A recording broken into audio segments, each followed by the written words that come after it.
जी औज़ुबिल्लाहिमिनश्शैतानिर्रजीम। बिस्मिल्लाहिर्रहमानिर्रहीम। रब्बि इश्रह ली सदरी वयस्सिर ली अमरी वहलुल उक़दतम मिन लिसानी यफ़क़हू क़ौली रब्बि ज़िदनी इल्मा।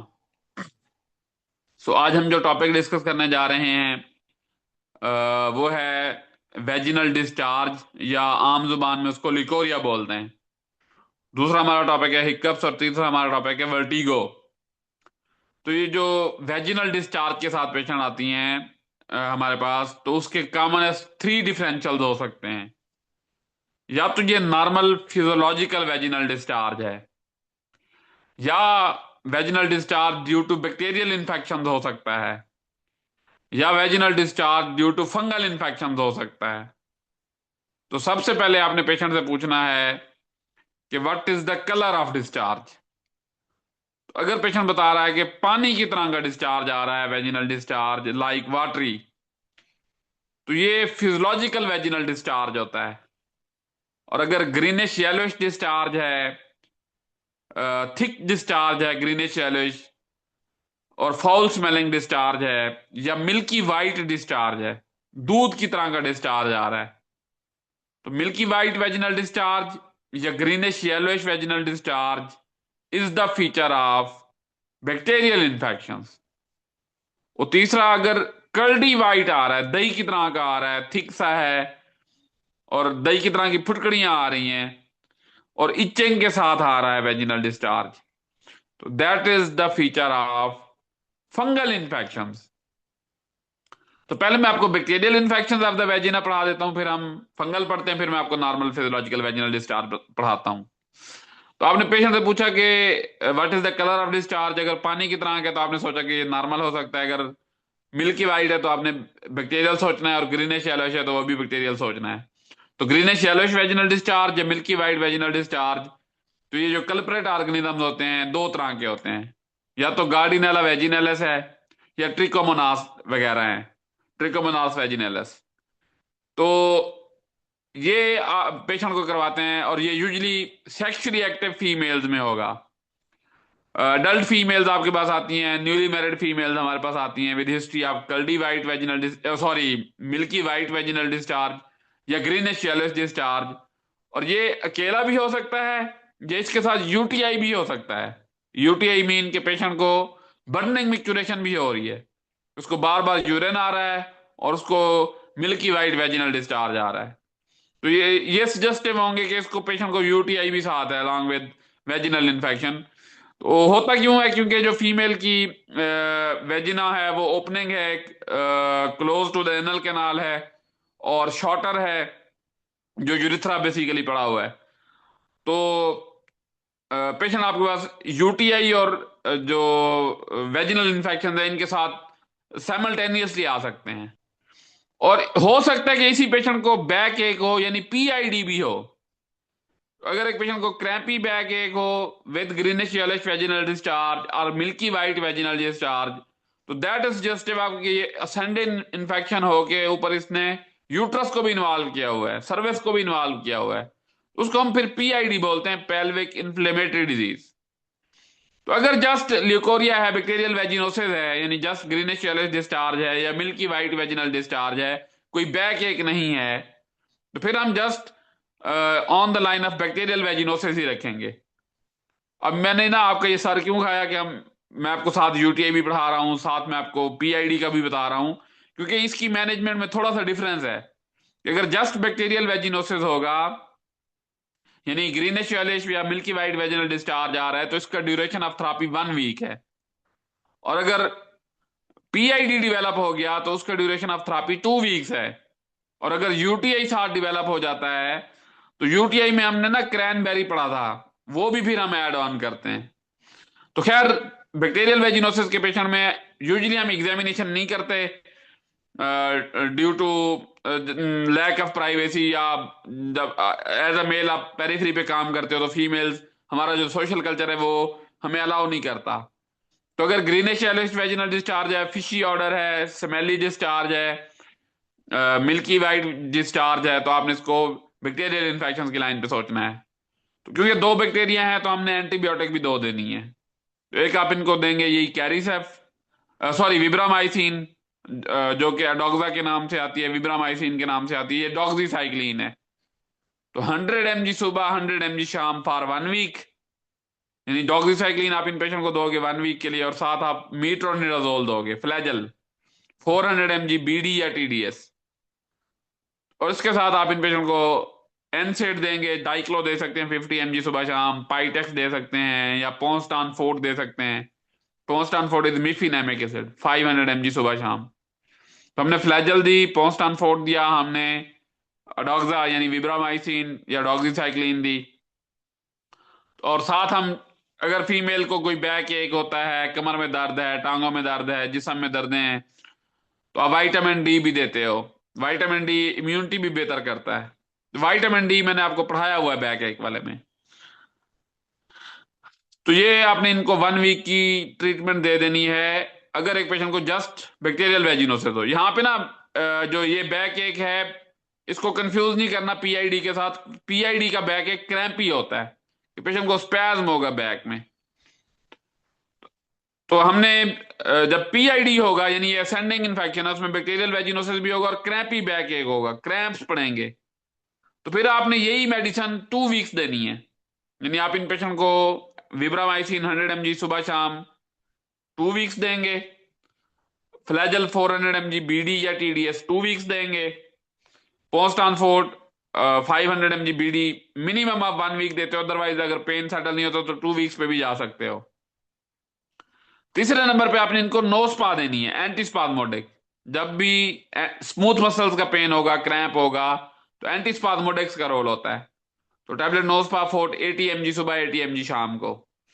और जब आप इतनी सारी मेडिसिन देते हो तो फिर आप ओमेप्राजोल भी देते हो, ताकि ड्रग इंड्यूस्ड गैस्ट्राइटिस ना हो जाए। और इसके साथ पीआईडी के अंदर हमने इन पेशेंट्स को इंट्रामस्कुलर सेफ्ट्रेक्सोन भी देना है, एक स्टैट डोज। तो इंजेक्शन हमारे पास आता है ऑक्सीडेल के नाम से या डे लाइन के नाम से। तो 250 mg आप लगाते हो इमीडिएटली। तो आप पेशेंट क्लिनिक पे आइए with history of vaginal discharge that is greenish yellowish along with crampy back एक। आपने इमीडिएटली एक इंजेक्शन डे लाइन या ऑक्सीडेल या पीडी सेफ, ये सेफ्ट्रेक्सोन थर्ड इंजेक्शन फेलोस्पोरिन है।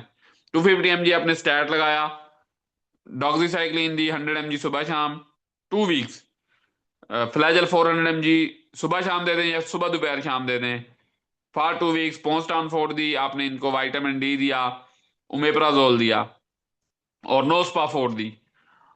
और साथ आपने इन पेशेंट को एडवाइज करना है, अगर इनके मेल को यूटीआई के सिम्टम्स हैं, बर्निंग मिक्चुरेशन है, तो उसको भी ट्रीट करें बाय प्रेस्क्राइबिंग एजोमैक्स 1 ग्राम स्टैट। तो एजोमैक्स का 500 mg का एक कैप्सूल आता है, आप 2 कैप्सूल इकट्ठे खिलाते हो आज रात। तो इनके काउंटर पार्ट को भी आपने ट्रीट करना है, और आप इन पेशेंट को बताएंगे कि अपने बिस्तर अलग कर लें एटलीस्ट 2 वीक्स, या फिजिकल आप इनको कंट्रासेप्टिव बैरियर एडवाइस करेंगे, कंडोम वगैरह का यूज करवाएंगे। तो क्योंकि ये सेक्सुअली एक्टिव फीमेल्स में कॉमन होता है, तो दैट्स व्हाई हम इन पेशेंट को एब्सटिनेंस करवाते हैं। तो ये आपने माइंड में रखना है। 2 antibiotic in case of just bacterial vaginosis होगा, 1 वीक ट्रीटमेंट होगा। पीआईडी होगा तो 2 वीक्स अलॉन्ग विद सेफ्ट्रेक्सोन होगा। जब बैक्टीरियल वेजिनोसिस होगा तो आप जस्ट पोस्टान फोड़ देंगे। जब पीआईडी होगा तो आप पोस्टान भी देंगे और नोस्पा भी साथ देंगे और ओमेप्राजोल भी देंगे। तो ये है जी मैनेजमेंट ऑफ बैक्टीरियल इन्फेक्शन यानी बैक्टीरियल वेजिनोसिस। अब आ जाते हैं, अगर एक पेशेंट को फंगल इन्फेक्शन है तो उसमें कल्टी वाइट वेजिनल डिस्चार्ज होगा। और ये यूजुअली एल्डरली फीमेल 40s के अंदर पेशेंट आपके पास आती हैं, curdy white vaginal discharge with prominent vaginal itching. So if a patient is presenting to us with history of cultivate vaginal discharge with vaginal itching, so this is most likely a case of vaginal candidiasis। तो first line आप इन patient को prescribe करते हो इंट्रावेजिनल पैसरीज। हमारे पास आती है इंट्रावेजिनल पैसरी कनेस्टीन के नाम से, क्लोट्रीमाजोल है इसके अंदर। तो इसके अंदर एप्लीकेटर होता है पड़ा, तो आप पेशेंट को बताते हो कि ये 1 नाइट आपने जिस्म के अंदर रखनी है। तो आज रात आप देंगे, फिर नेक्स्ट वीक देंगे, और फिर नेक्स्ट वीक देंगे। तो 3 वीक्स आप इन पेशेंट को ट्रीट करते हो बाय प्रेस्क्राइबिंग इंट्रावेजिनल पैसरीज। और इचिंग के लिए आप इनको रिजिक्स देते हो एट बेड टाइम। और साथ आप इन पेशेंट को वही विटामिन डी देते हो। अब अगर एक पेशेंट रिकरेंट फंगल इन्फेक्शन के साथ आ रही है ना, कोई फीमेल, तो हमने डायबिटीज रूल आउट करनी है। आपने पेशेंट को 3 हफ्ते ट्रीटमेंट दिया, इंट्रावेजिनल पैसरीज किनेस्टीन के नाम से आ रही हैं, पेशेंट ठीक नहीं हुई, तो फिर आपने इन पेशेंट को प्रेस्क्राइब करना है ओरल एंटीफंगल। तो ओरल एंटीफंगल की इंडिकेशन ये है कि अगर treatment to topical therapy fail हो जाए तो हम ओरल एंटीफंगल पे चले जाएंगे। और अगर पेशेंट डायबिटिक थी तो भी हम ओरल एंटी फंगल पे चले जाएंगे। और अगर एक पेशेंट अनमैरिड है तो फिर हमने इंट्रावेजिनल पैसरीज एडवाइज नहीं करनी, हम ओरल एंटी फंगल ही देंगे। हमारे पास कैप्सूल आता है फंगॉन, 150 mg आप देते हो वंस, आज देंगे फिर अगले हफ्ते देंगे फिर अगले हफ्ते देंगे, तो इससे पेशेंट इंप्रूव कर जाते हैं। तो ये इस तरह आपने इन पेशेंट को फंगल जो वेजिनल इन्फेक्शन के साथ आते हैं, वेजिनल कैंडिडियासिस जिसको हम बोलते हैं, तो आप उस इनको ट्रीट करते हो। तो आपने इन पेशेंट को डायबिटीज बहरहाल रूल आउट करेंगे अगर रिकरेंट फंगल इन्फेक्शन है। अब अगर एक पेशेंट आपके पास आ रही है विद फिजियोलॉजिकल वेजिनल डिस्चार्ज, यानी कलरलेस डिस्चार्ज है, ऑर्डरलेस डिस्चार्ज है, पानी की तरह का है, तो दैट इज नॉर्मल। उसमें फिर आप पेशेंट की रेस्ट ऑफ द फाइंडिंग देखेंगे कि वो एनीमिक तो नहीं है, तो एनीमिया उसको करेक्ट करें, उसको विटामिन डी डेफिशिएंसी तो नहीं है, B12 डेफिशिएंसी तो नहीं है, न्यूट्रिशनल डेफिशिएंसीज तो नहीं है, तो वो हम देख रहे होते हैं। तो अगर कलरलेस ऑर्डरलेस डिस्चार्ज है तो आपने इन पार्टिकुलर पेशेंट्स के अंदर रूल आउट करना है एनीमिया, विटामिन डी डेफिशिएंसी और B12 डेफिशिएंसी, और उनको ठीक करना है। अब आ जाते हैं, एक पेशेंट आपके पास आ गई विद हिस्ट्री ऑफ वर्टिगो, कि डॉक्टर साहब मुझे चक्कर बहुत आते हैं। So whenever a patient presents to us with history of vertigo, सबसे पहले आपने हाइपोग्लाइसीमिया रूल आउट करना है। तो अब जैसे सर्दियां हैं ना, बहुत दफा पेशेंट आपके पास आएंगे जिनको हाइपोग्लाइसीमिया होगा, उनको वर्टिगो स्टार्ट हुआ पड़ा होगा, चक्कर आ रहे हैं जी मुझे, नंबर 1। नंबर 2, आपने एनीमिया रूल आउट करना है। जो एनीमिक पेशेंट होते हैं इनको भी वर्टिगो होता है। नंबर 3, प्रेगनेंसी रूल आउट करनी है। तो प्रेगनेंसी, हाइपोग्लाइसीमिया, एनीमिया, ये कॉमन है जो पेशेंट वर्टिगो के साथ आ रहे होते हैं। इसके अलावा जो ओल्ड एज के पेशेंट हैं, ये एक टर्म यूज होती है बिनाइन पोजिशनल वर्टिगो, कि वो जैसे उठता है पेशेंट उसको चक्कर आना स्टार्ट हो जाते हैं। तो ओल्ड एज के अंदर ये आप सोच रहे होते हैं। इसके अलावा बाकी जो ENT की पैथोलॉजी है, स्पेशली मीनियल डिजीज है या एयर कैनाल के पैथोलॉजीज हैं, उसमें भी पेशेंट को चक्कर आ रहे होते हैं, या पेशेंट को खुदा ना खास्ता कोई CNS इन्फेक्शन हो गया है, उसमें भी उसको वर्टिगो, या स्ट्रोक हो गया उसको वर्टिगो हो सकता है। लेकिन अगर आपको कुछ भी नहीं मिला, वर्टिगो की सिम्टोमेटिक थेरेपी क्या करेंगे? एक तो हमने हाइपोग्लाइसीमिया रूल आउट कर लिया, हमने प्रेगनेंसी रूल आउट कर लिया, हमने एनीमिया रूल आउट कर लिया, उनको ट्रीट करना है। अब सिम्टोमेटिक थेरेपी के तौर पे आप क्या देंगे? तो सिम्टोमेटिक थेरेपी के अंदर कुछ ऐसी एंटीहिस्टामिन हैं जो वर्टिगो में बहुत हेल्पफुल हैं। तो हमारे पास एक टैबलेट आती है सर्क, ये बीटा हिस्टीन है। तो 8 mg से लेकर 16 mg आप TDS दे सकते हो। पहले 15 दिन आप 8 mg TDS दें, अगर पेशेंट इंप्रूव कर गया, वेल एंड गुड, नहीं होता तो 16 mg TDS दें। अब ये जो सर्क है ना, ये बेसिकली बहुत महंगी गोली है, तो हमने कॉस्ट इफेक्टिव भी रहना होता है। तो जब तक आप कॉस्ट इफेक्टिव नहीं बनते, आपकी प्रैक्टिस इतनी अच्छी नहीं चल सकती। तो इसके मुकाबले में एक और टैबलेट आती है स्टेमिटेल, ये प्रोक्लोरपैराजीन है। तो स्टेमिटेल भी आप इन पेशेंट को प्रेस्क्राइब कर सकते हैं जो अफोर्डिंग नहीं है। तो ये आपने इन पेशेंट को एक गोली सुबह दोपहर शाम देनी होती है, ये 5 mg की एक टैबलेट होती है। तो टैबलेट स्टेमिटेल, 5 mg TDS। अगर पेशेंट अफोर्डिंग नहीं होगा तो आप उसको वर्टिगो के लिए दोगे, और अगर वो अफोर्डिंग है तो बीटा हिस्टीन वंडरफुल ड्रग है। और अगर पेशेंट की डेली की लाइफ कंप्रोमाइज हो रही है, पेशेंट को चक्कर आते हैं और वो काम पे नहीं जा पा रहा, तो फिर हमने CNS लीजन भी रूल आउट करने हैं। हो सकता है उसको खुदा ना खास्ता कोई SOL ब्रेन डेवलप हो रहा हो और हम उसको मिस करते जाएं, तो फिर आप इनिशियली CT स्कैन ब्रेन कराते हो, अगर वो अनरिमार्केबल आते हो तो MRI करवा रहे होते हो। तो बहरहाल अगर डेली की लाइफ कंप्रोमाइज है, वर्सनिंग सिम्टम है, अर्ली मॉर्निंग हेडेक है, वर्टिगो, तो ये आपने देखना है। अब आ जाते हैं, how will we approach a patient with hiccups? Doctor साहब मुझे हिचकियां लगी हुई हैं। वैसे तो कहते हैं कि सिसकियों से हिचकियों तक की हमारी लाइफ है। बहरहाल अगर एक पेशेंट आपके पास हिकअप्स के साथ आ जाए तो सबसे पहले आपने उसका एपीडी रूल आउट करना होता है, एसिड पेप्टिक डिजीज या जल्ड, ये रूल आउट करना है। खास तौर पे वो लोग जो तेज तेज खाना खाते हैं और उसके बाद उनको सीने में जलन स्टार्ट हो रही है, हिकअप्स लगी हुई हैं, तो आपने ये देखना है कि इस पेशेंट को जल्ड तो नहीं है। तो हिकअप्स जल्ड की वजह से हो सकती हैं, नंबर वन। नंबर टू ये है कि अगर एक पेशेंट को खुदा ना खास्ता कोई रीनल इनकेफलोपैथी है, आरपीएम उसके डिरेंज हैं, तो उसको हिकअप्स हो सकती हैं। कि पेशेंट हाइपरटेंसिव था या डायबिटिक था, अब उसके रीनल पैरामीटर डिरेंज होना स्टार्ट हो गए हैं, तो नेफ रीनल पैथोलॉजी या रीनल फेल्योर हिकअप्स के साथ भी आ सकते हैं। तो ये आपने देखना, इसको कोई पेरिएर्बियल पफिनेस तो नहीं है। ये साइकोलॉजिकल भी कुछ पेशेंट के अंदर हिकअप्स होती हैं। बहरहाल हिकअप्स होती है due to repeated contraction of diaphragm. तो कोई भी पैथोलॉजी जो डायाफ्राम को इरिटेट कर रही हो, जैसे सब फ्रीनेक अब्सेस है, या रिकरेंट लरेंजियल नर्व को इरिटेट कर रही है, आपके पास फ्रेनेक नर्व को, अगर कोई इस पैथोलॉजी फ्रेनेक नर्व को इरिटेट कर रही है या डायाफ्राम को इरिटेट कर रही है, तो उससे भी पेशेंट को हिकअप्स होंगे। तो हमने ये देखना है कि पेशेंट को कब से सिम्टम्स है। यूजली पेशेंट आपके पास आ रहे होंगे, ये यही कहेंगे डॉक्टर साहब रात से हिकअप्स हैं या सुबह से हिकअप्स हैं। तो अब हमने क्या करना है, कुछ ना मैन्यूवर दें कि उसको ठंडा यख पानी दे दें, मुंह के अंदर ऊपर छापर चढ़ा के उसको उसमें कहेंगे हवा वो करे, सांस ले। बहरहाल जो मेडिकल थेरापी है, मैं अगर उसकी तरफ आऊं, आप पहले तो ये देखें जल्ड तो नहीं है। तो अगर जल्ड है तो आप एक एंटीसिड दें, एक प्रोकेनाटिक दें, एक पीपीआई दें।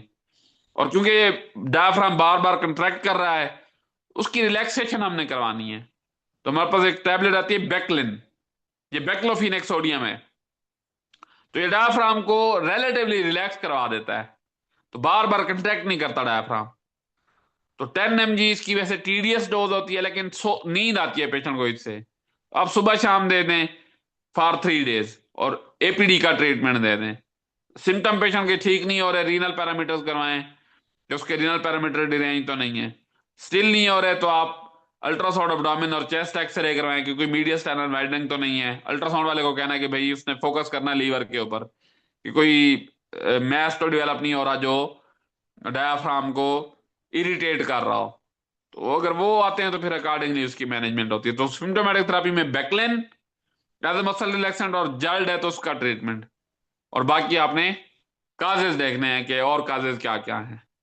तो ये है जी मैनेजमेंट। अब नो डाउट ये छोटे छोटे टॉपिक हैं, लेकिन ये आपको आने चाहिए कि हिकअप्स के साथ पेशेंट आ गया तो कैसे मैनेज करना है, वर्टिगो के साथ आ गया तो कैसे करना है।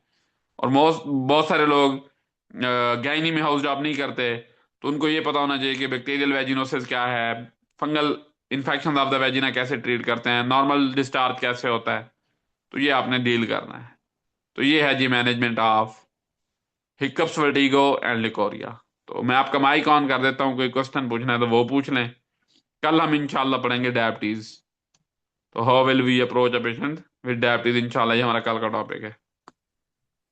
सर एक दफ़ा फंगल